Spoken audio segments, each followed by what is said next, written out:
Hallo und herzlich willkommen zu diesem Video. Ich wurde in der Vergangenheit gefragt, was ich eigentlich so mit in den Wald nehme. Das ist natürlich mindestens 1 bis 2 Sägen, eigentlich am besten immer 2. Und ja, dann habe ich immer meine gelbe Kiste dabei. Habt ihr vielleicht schon mal gesehen? So eine Metro Klappbox. Die haben 2 Größen, die haben jetzt eine neue Größe, die ist ein bisschen größer. Habe ich mir direkt mal geholt. Da passt natürlich alles noch ein bisschen komfortabler rein. Womit fangen wir an? Zuerst der Kombikanister. Dann habe ich immer dieses kleine Beil dabei oder kleine Spaltaxt, ungefähr 50 cm. Hat eine Spaltklinge. Damit kann man im Prinzip alles machen. Hat schon eine ganz gute Wucht, um einen Keil einzutreiben oder mal eben noch was Kleines auseinander zu hauen. Damit geht erstaunlich viel in Anbetracht der Größe und des Gewichts. Also das Ding mag ich wirklich sehr gerne. Zu Hause benutze ich das immer für Anzündholz, weil es auch mit einer Hand gut zu führen ist und wirklich eine ganz gute Durchschlagskraft hat. Ich habe ja auch noch von Ochsenkopf dieses Spaltbeil mit dem roten Metallband. Das geht auch gut, aber das ist deutlich schwerer und irgendwie behäbiger. Der Stiel ist wesentlich dicker, sodass man es nicht so gut mit einer Hand führen kann. Ist dann doch recht kopflastig, da es auch oben diesen fetten roten Metallring noch hat, den man A nicht gerne anfasst, weil der eiskalt ist im Winter und ja, B auch sehr groß dann ist. Also kann ich sehr empfehlen.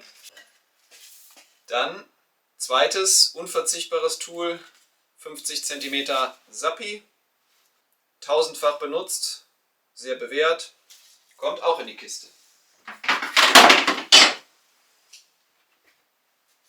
Neuestes Gadget, das gleiche 50 cm Sappi. Zwischenzeitlich, ich hatte ja auch das 70er Sappi. Beide zusammen harmonieren nicht so gut, weil man muss immer unterschiedlich einschlagen und beim Tragen die Arme unterschiedlich halten, wenn man mit beiden arbeitet. Deswegen habe ich das 70er weggetan und habe mir ein zweites 50er geholt, mit der Besonderheit, dass dieses auf der Rückseite eine Klinge hat. Weil mega oft sind noch irgendwelche kleinen Ästchen dran oder beim Spalten, dass irgendwelche Fasern noch verbunden sind. Da verspreche ich mir einfach von, dass ich die damit besser abtrennen kann. Geht zwar auch mit dem anderen, aber größere Trefferfläche und natürlich auch eine Schneide. Ich bin mal gespannt. Sind nicht billig die Dinger, aber preiswert. Kommt auch in die Kiste und nimmt natürlich schön wenig Platz weg, weil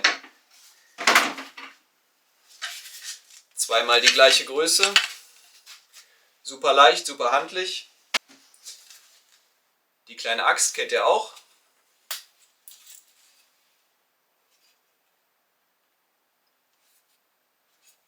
Zum Abtrennen, zum Entfernen von Rinde, von Dreck. Alles, was so mal eben anfällt. Auch zum Keilen, Keil eintreiben. Und die nervt halt nicht, ne? Die macht man sich hinten an den Gürtel, die merkt man nicht. Aber doch ist sie immer da, wenn man sie braucht. Und dann haben wir hier die kleine Bosch L-Box. Da habe ich halt Kleinkram drin. Erste Hilfe, dann die diversen Ketten, die ich dann brauche, je nachdem welche Säge ich dabei habe.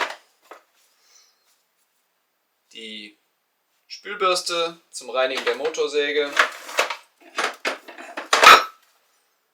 Meine Ablenkhilfe. Video dazu kann ich euch gerne nochmal verlinken. Ja, bisschen Werkzeug für den Spalter. Nochmal ein paar Handschuhe.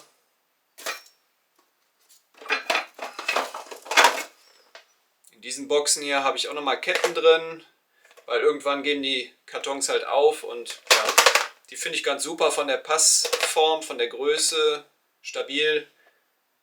Durchsichtig sieht man auch, was drin ist. Verlinke ich euch auch nochmal.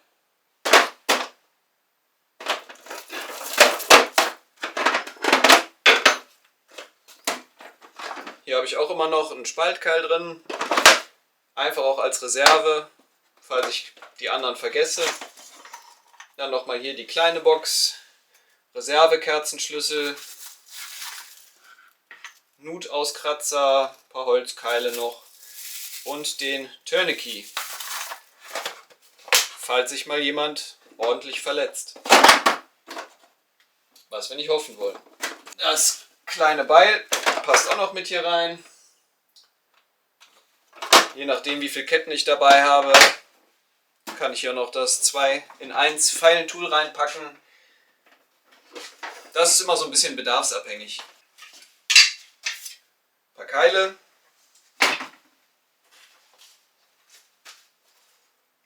Handschuhe, verschiedene Stärken, Winter, Sommer, Lederhandschuhe fürs Spalten mit der Axt.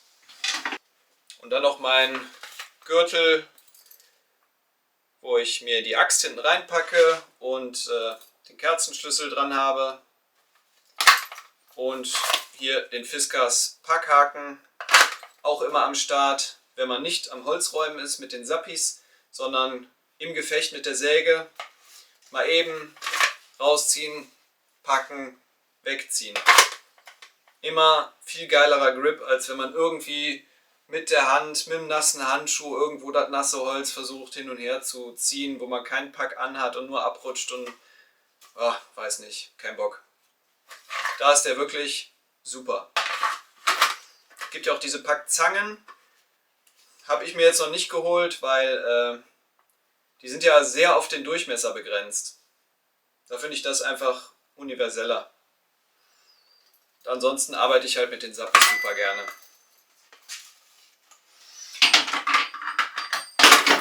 Das kommt auch noch in die Kiste. Das ist jetzt alles da drin. Aufgeräumt, ist noch jede Menge Platz. Je nachdem kann man noch eine Wasserflasche reinschmeißen oder eine Spaltaxt noch reinpacken. So gepackt habe ich die Kiste jedenfalls dann immer im Keller stehen und kann sie jederzeit dann mit einer Säge bewaffnet ins Auto werfen. Ich mir jetzt noch eine Spaltaxt dazu packe, geht das auch ohne weiteres noch, ne? Kann man noch gut heben. Das sind so die Basics, die ich immer mitnehme. Plus natürlich X, das was noch zusätzlich anfällt, ob ich noch irgendwelche Seile, Ketten, Seilwinde etc., Greifzug brauche. That's it. Das wollte ich euch mal vorführen. Ihr könnt mir ja auch mal in die Kommentare schreiben, was ihr immer so dabei habt oder vielleicht noch Tipps habt als Ergänzung. Ich bin auch immer froh, wenn ich von euch lernen kann. Und dann möchte ich mich verabschieden. Vielen Dank fürs Zusehen und bis zum nächsten Mal. Ciao!